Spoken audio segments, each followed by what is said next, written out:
Pretty sure you just blew through the ball. Well, there's a hole in the back one. Hey y'all, welcome to Camo and Plaid. I'm David and I thank you for joining me today.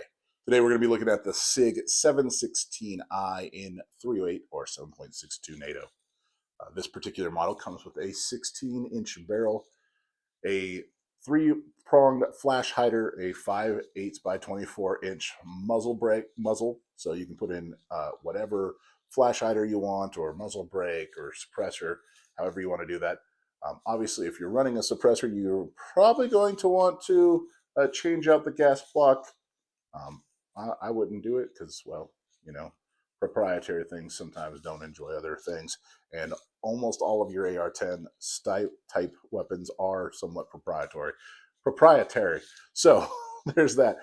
It does have an M-LOK handguard up front, has a full-length Picatinny rail. You do get their nice little lockup, so there's no real rotation to it. It does index at the top of the barrel there, so it is free floated off the rail there. Let's see. Moving on down this thing, it does take any AR-15 or SR-25 type box magazine. This is going to be the Mossberg one out of the MVP. Fits just fine. It's 10 rounders. I'm not positive. Some of the springs in these are getting a little tired, so it can induce a malfunction if you go that direction. This is just an ASC. This is the MVP model 5-rounder, so something to hunt with if you're looking for it. I also hunt with just a 10-rounder with a 5-round limiter for that. And then your 20-rounder or your 25-round PMags fit this bad boy just fine. She does have a ambidextrous safety. If you're into that kind of stuff, it is a good ambi safety. It is probably one of my favorite of ambi safeties. However, I don't like ambidextrous safeties because they run into my hand there, and that just kind of annoys me. But obviously, in about 2 years, I've not had enough wherewithal to actually take it off, so it must not be that bad.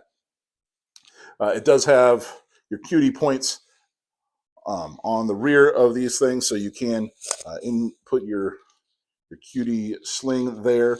It comes with a couple of different Magpul stocks. This one, I think, is the SL or the SLK. And so you can kind of look through and sometimes find a different one depending on when it was manufactured. I'm pretty sure that when I bought this, it said it had like an MOE stock, and then it showed up with this one, which was fine by me because I like this one better than I like the MOE. But, you know, whatever one floats your boat, you can buy that one. As far as controls, you do get your ambidextrous magazine release.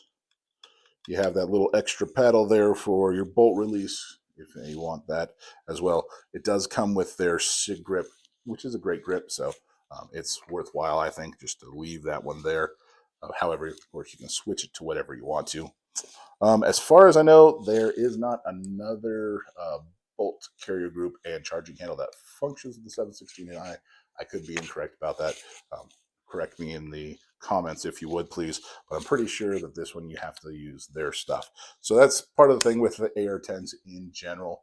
You do have to make sure you have the right patterning. Obviously, as far as magazines are concerned on this thing, any SR-25 DPMS one pattern will work in this firearm.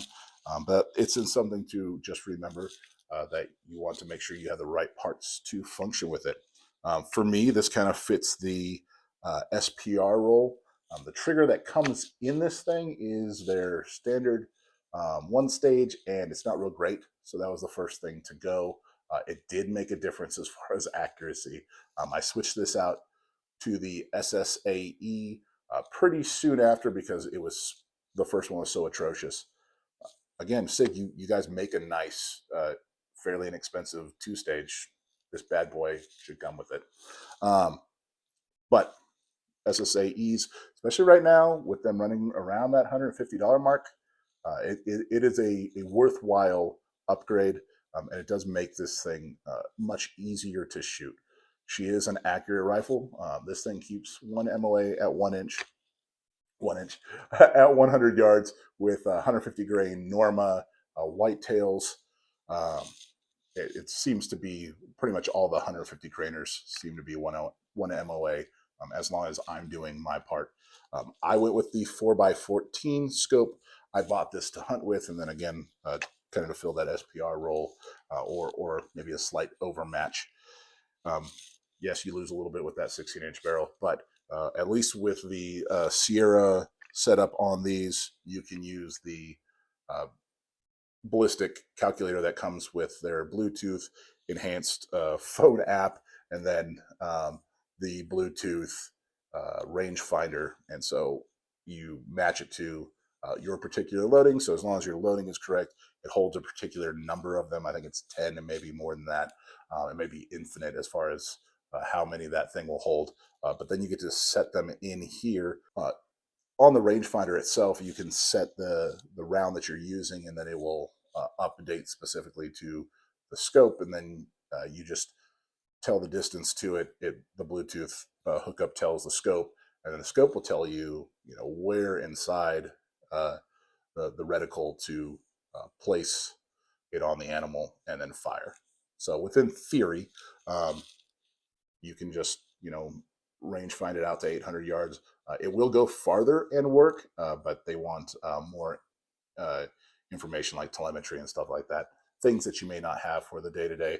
But really, for 800 yards, that's probably the effective range of this rifle. So it's worthwhile, and that's why I went with it.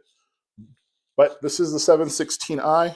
I've probably put about 500 rounds in total through this, a mixture of steel, Tula, Wolf, and then Winchester PowerPoint, which is kind of my go-to hunting round, and then the Norma 150 grain whitetail, which is one that I picked up for a good price, but from PSA a while back. But it's been a really great round, so seems to be effective. And yeah, so that is the SigSauer 716i. It's kind of a mid-tier price range, and it does mid-tier stuff. So it fills the role that it was designed for. I know that I think the Indians were running the I version of these instead of their like the G2s, and of course they're significantly less expensive of those. But it seems to be a great DI gun. So maybe something worth looking at for you. Obviously, a $1,500 gun, and then however much you want to spend on your scope and your $200 trigger, or right now $150 trigger. It's not inexpensive, but there's a lot of options that come with it. So something to look at. Thanks for watching. Y'all have a good day. All right. 5 rounds of the 150 grain from Winchester. Soft points through the 716i.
that didn't quite what we expected.